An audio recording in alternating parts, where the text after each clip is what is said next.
atenção, porque esses são os 8 tópicos da portaria que nós vamos ter que nos debruçar a partir de agora. Disposições gerais, exame da probabilidade de êxito, análise da viabilidade jurídica do acordo, exame da economicidade do acordo, autorização para a celebração do acordo, exame de proposta do acordo, assinatura e homologação e os planos de negociação. Então vamos para os termos da portaria e, como de praxe aqui, a gente vai estudando a legislação aplicada ao cargo de advogado da União e eu vou chamando a atenção para aquilo que efetivamente importa em termos de concurso, necessariamente, inclusive, se isso for uma aposta para a prova. Artigo 1º. A formalização do acordo não implica em reconhecimento do direito discutido no litígio, nem acarreta a desistência da tese defendida pela União em casos semelhantes. Essa é uma informação importante da portaria, porque no momento em que se faz um acordo, se percebe que no acordo, para que ele possa ser entabulado e efetivamente homologado, as partes precisam abrir mão de alguma coisa. No momento em que a União, naquele acordo, abre mão da defesa de uma determinada tese para entabular com aquele órgão ou com aquele particular um acordo, não significa dizer que ela reconhece o direito discutido no litígio, muito menos no que diz respeito a processos futuros. Pode ser que em um determinado momento a União entenda que não deve mais realizar acordos em relação àquela matéria, nem acarreta desistência da tese defendida pela União em casos semelhantes. As negociações que envolvam a obrigação de fazer e termos de ajustamento de conduta são regidas por esta portaria quando resultem na assunção de efeitos financeiros diretos pela União.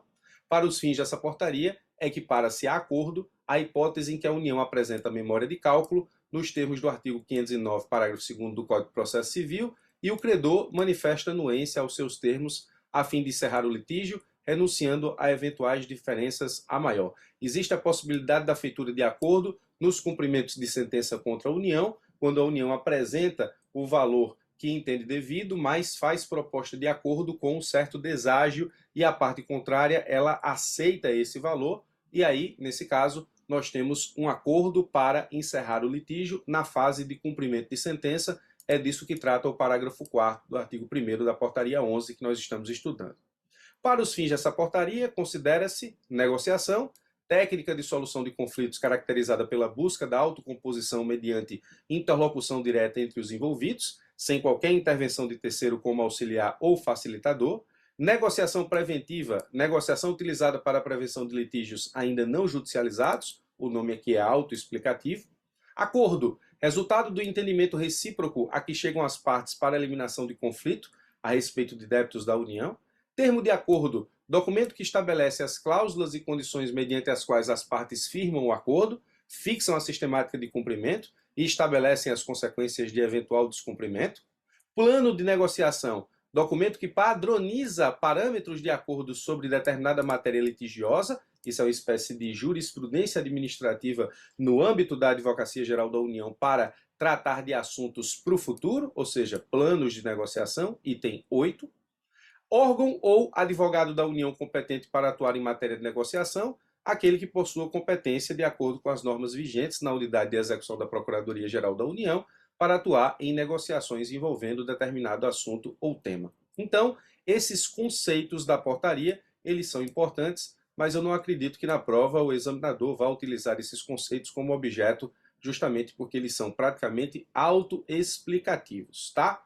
A Procuradoria-Geral da União, a PGU, e seus órgãos de execução resolverão os conflitos de interesse, sempre que possível, de forma consensual e pela via da negociação, mediante negociação preventiva, que prevenirá o ingresso da demanda na esfera judicial, ou acordo judicial, que ocorre em qualquer fase do processo, inclusive após o trânsito em julgado da fase de conhecimento. Essa informação aqui é importante. As partes podem transigir mesmo após o trânsito em julgado da decisão na fase de conhecimento. Considera-se acordo judicial toda autocomposição quando exista processo judicial em trâmite, independente de as tratativas serem conduzidas em juízo ou na via administrativa, mas precisa ser homologada em processo judicial. O acordo judicial pode envolver sujeito estranho ao processo e versar sobre relação jurídica que não tenha sido deduzida em juízo, nos termos do parágrafo 2º do artigo 515 do CPC, podem ser realizados acordos parciais que não versem sobre a integralidade do litígio. Percebem por que lá em cima, no item 5, está dizendo que a gente precisa estudar o Código de Processo Civil? Justamente porque, nesse caso, nós temos aspectos do CPC que são citados pela portaria, então isso é a fundamentação da portaria e não a necessidade do estudo de todo o CPC, como expliquei para os senhores e senhoras no início dessa aula. Artigo 4º, ainda estamos na parte das disposições gerais. A resolução consensual dos conflitos poderá englobar, além da negociação relativa ao objeto do acordo, a celebração de negócio jurídico processual. Eu tenho um vídeo no YouTube sobre negócio jurídico processual e fazenda pública, e a fazenda pública está habilitada a realizar negócio jurídico processual, desde que, efetivamente, exista autorização para o membro da advocacia pública na sua realização. Essa é uma autorização. O artigo 4º da Portaria 11 permite com que a resolução consensual aconteça na celebração de negócio jurídico processual e ele pode ter objeto a calendarização de atos processuais, a ordem de realização dos atos processuais em geral, inclusive quanto à produção de prova, prazos processuais, cumprimentos de decisões, delimitação consensual das questões controvertidas do processo, observado o disposto no artigo 357, parágrafo 2º do Código de Processo Civil. Então, o negócio jurídico processual aqui para a portaria foi transposto do CPC, de forma que existe autorização para a resolução consensual do conflito mediante a realização de negócio jurídico processual. Agora, fica vedada a celebração de negócio jurídico processual para o advogado da União, em desconformidade com os artigos 190 e 191 do Código de Processo Civil, cujo cumprimento dependa de ato a cargo de outro órgão ou entidade federal, salvo prévia e expressa anuência deste, ou seja, o membro da advocacia pública não pode decidir por órgão ou não pode decidir por entidade federal, desde que ele tenha autorização e o negócio jurídico processual dependa da manifestação de órgão ou entidade. Havendo autorização é possível, não havendo, o advogado público não pode suprir, que preveja penalidade pecuniária não prevista em lei ou em ato normativo. O membro da advocacia pública não pode criar penalidade pecuniária para o ente federativo não previsto em lei, que viole os princípios norteadores da administração pública.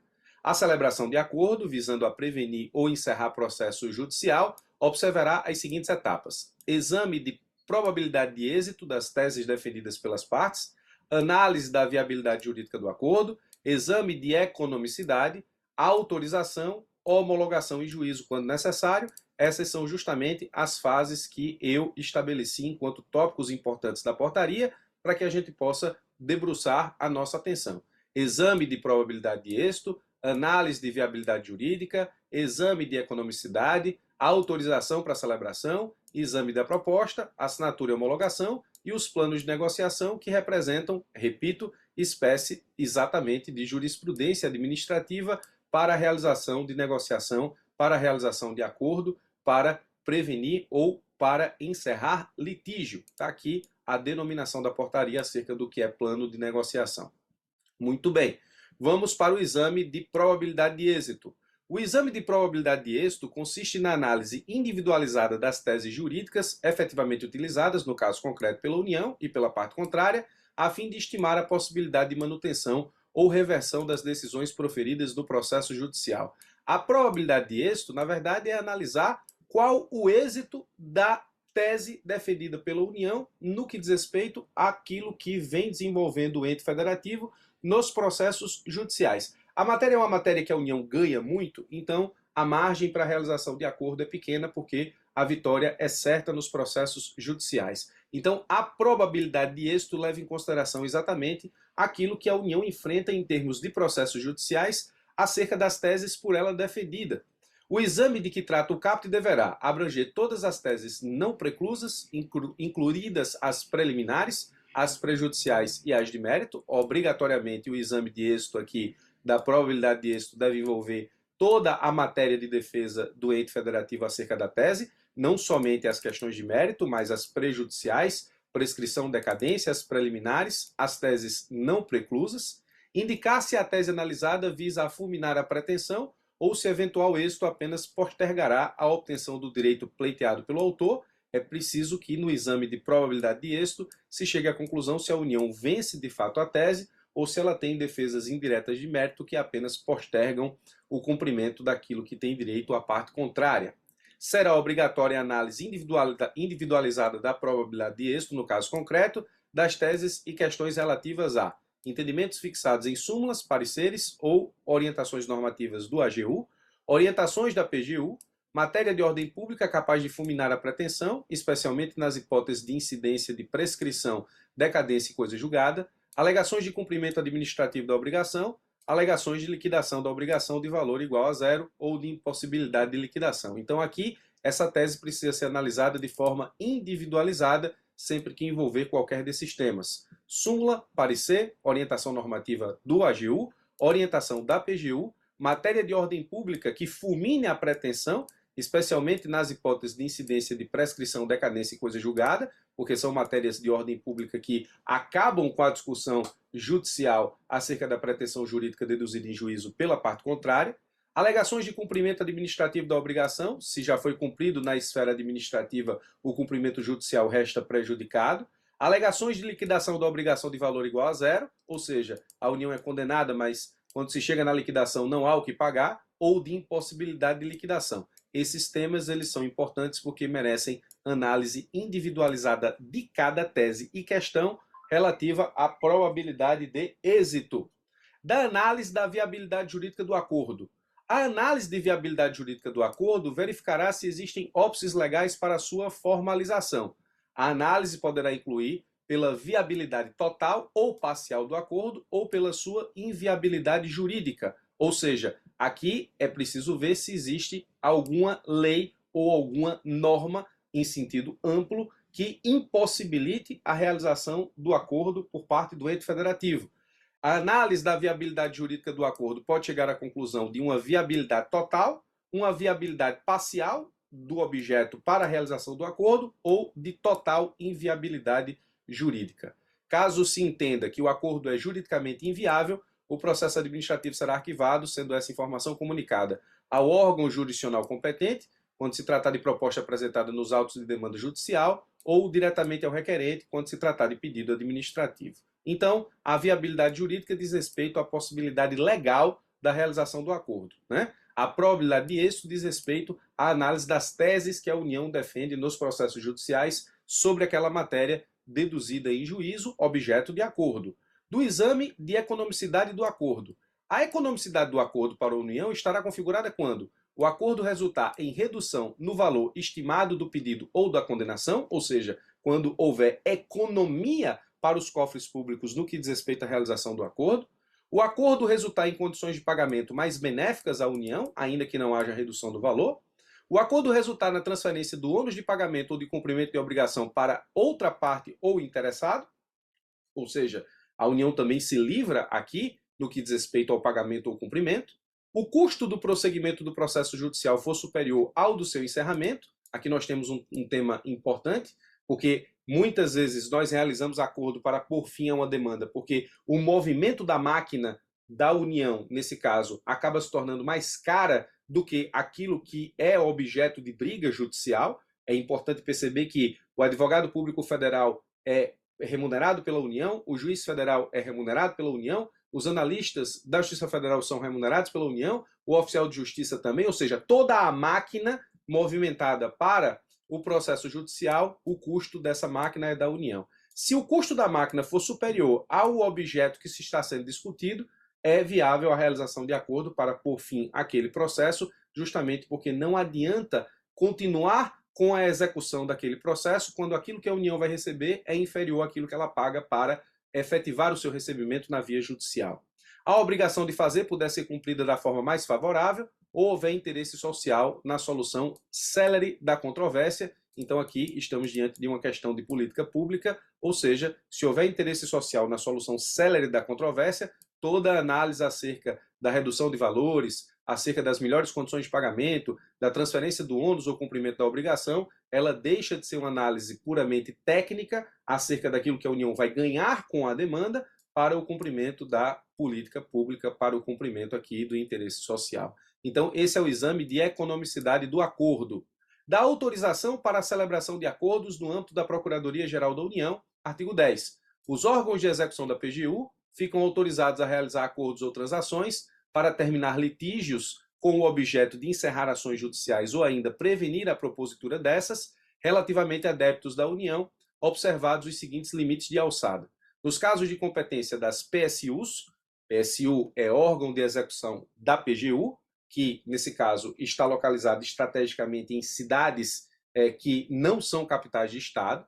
As procuradorias da União estão localizadas nas capitais do Estado e as procuradorias regionais da União estão localizadas onde tem sede de Tribunal Regional Federal.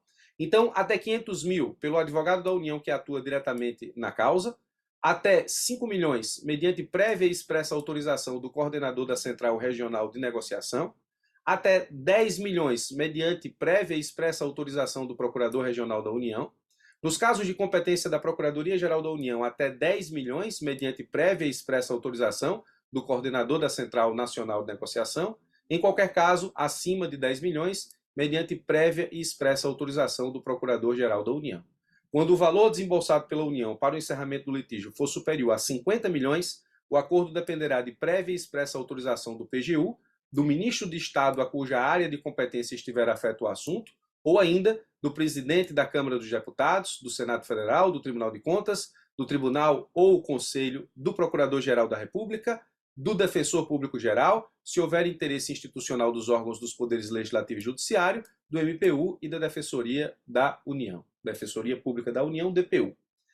Entende-se por área de competência, para fins do parágrafo 1º, a estabelecida na Lei de Organização Básica dos órgãos da Presidência da República e dos Ministérios, referente à principal matéria do mérito debatido do processo judicial ou na demanda submetida à negociação preventiva, e os limites de alçada fixados no inciso 1 do caput podem ser total ou parcialmente objeto de delegação ou de avocação por atos dos respectivos responsáveis, a fim de atender à necessidade específica dos órgãos de execução e das centrais de negociação regionais e locais. Eu chamo a atenção que penso que se esse artigo 10 da portaria 11 for cair na sua prova, a aposta mais provável seria a possibilidade da realização de acordo até R$500 mil pelo advogado da União que atua diretamente na causa, justamente sendo essa uma atividade que você pleiteia enquanto futuro membro da Advocacia Geral da União no cargo de advogado da União, estudando legislação que cai para esse cargo. Do procedimento para exame de proposta de acordo e para a respectiva assinatura e homologação. Iniciadas as tratativas, com o objetivo de prevenir ou encerrar litígio mediante acordo, as partes, caso necessário, assinarão termo de confidencialidade, comprometendo-se a manter sigilo em relação às informações produzidas no curso do procedimento, inclusive o teor da proposta oferecida e dos documentos anexos, que não poderão ser divulgados ou utilizados para fins diversos daqueles previstos pelos envolvidos, salvo por expressa autorização das partes, e solicitarão ao juízo competente a suspensão do curso do processo e dos prazos, nos termos do artigo 313, inciso 2 do CPC. Então, aqui é quando há o início da tratativa com o objetivo de prevenir ou encerrar litígio mediante acordo, e aí, nessa situação do inciso 2, havendo processo judicial. O processo que veicula tratativas de negociação deverá ser instruído com as seguintes peças: proposta de acordo, formalizada por requerimento, petição, ata de audiência ou documento análogo, documentos que fundamentam a proposta de acordo, cópia das peças principais dos autos, da demanda judicial, caso não estejam disponíveis no Sapiens. Sapiens é o sistema que nós acompanhamos as ações da União. Parecer técnico conclusivo, elaborado pelo Departamento de Cálculos e Perícias ou pelo Núcleo Executivo de Cálculos e Perícias, se necessário. Aqui é o NECAP da Advocacia Geral da União, é o Núcleo de Cálculos e Perícias que realizam as nossas análises contábeis de valores. Outros documentos que possam auxiliar o exame, inclusive manifestações técnicas, elaboradas pelos órgãos da administração a respeito do assunto, manifestação escrita, contendo o exame de probabilidade do êxito das teses da União, a análise da viabilidade jurídica do acordo e o exame de economicidade do acordo para a União, de que trata o artigo 5º. Portanto, esse inciso 6 aqui é um dos mais importantes, tendo, inclusive, as etapas para a realização do acordo previstas na portaria, a saber, as que já estudamos, o exame da probabilidade do êxito, ou seja, a análise de teses, a análise da viabilidade jurídica do acordo diz respeito à possibilidade legal da realização do acordo, e o exame de economicidade do acordo da União, ou seja, o que é que a União ganha com a realização do acordo em termos de valores ou em termos de facilitação, ou se for para fazer frente a interesse social.